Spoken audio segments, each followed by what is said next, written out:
Welcome to another episode of The Worthy Physician. I'm your host, Dr. Sapna Shah-Haque, reigniting your passion for medicine and reigniting the human spirit. I'm going to tie the last two podcasts together. Last week, I interviewed Dr. Brittany Bussey, who's a physician turned entrepreneur in the tech industry. And one thing that she really hammered toward the end of our conversation was self-worth versus self-esteem. And I had some medical students recently, and of course, applications are due for residency, so applying for residency spots. If you're non-medical, that means that even though you have done almost 4 years of medical school, it's applying, I would say, for a job, but not just any job. This is residency. Breaking down the word, historically, physicians were male, not married, and would live within the hospital.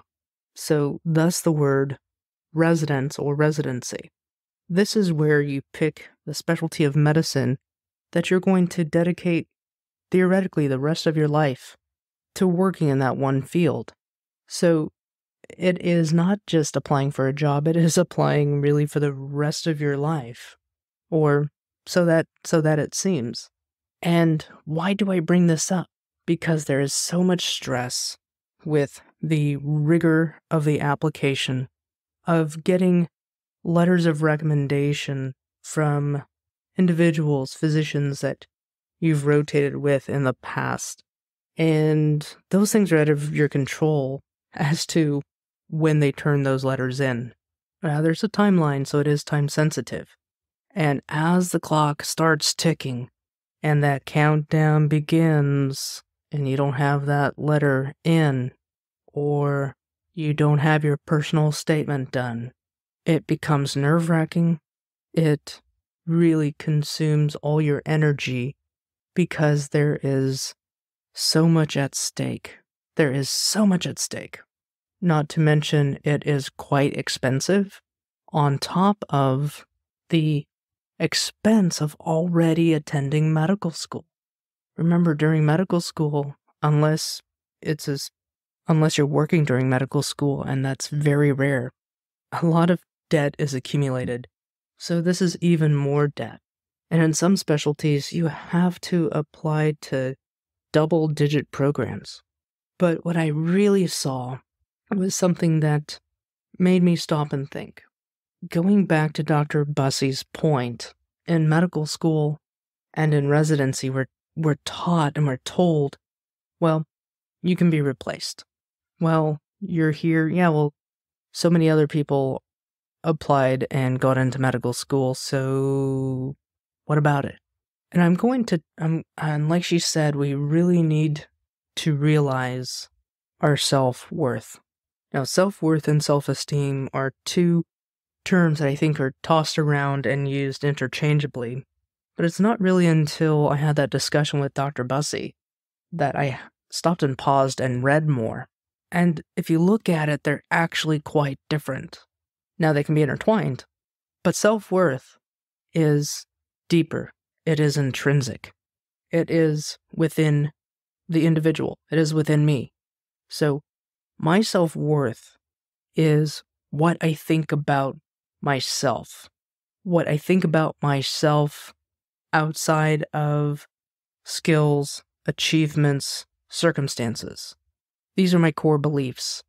And this is less likely to change in response to outside factors. So this is what I hold true to myself, my self-worth.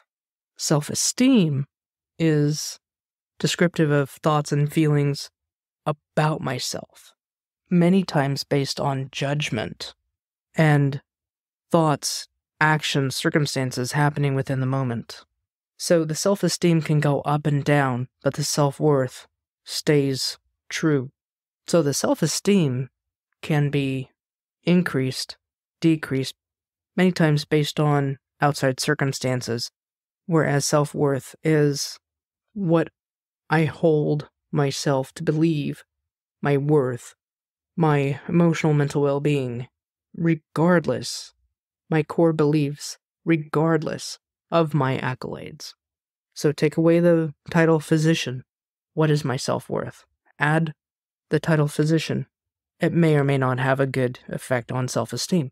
But what I do see is that during this process of going through medical school, jumping through hoops to get in, jumping through hoops to stay in, jumping through hoops to get into residency and to become an attending, while I understand some of the thought processes behind the difficulty and the measures, because with great power comes great responsibility. And as physicians, we have we have great responsibility to take care of patients and people at their lowest, most vulnerable points. But at the same time, I would challenge you, if you are a medical student, pause, write down, and figure out the difference between self-worth and your self-esteem.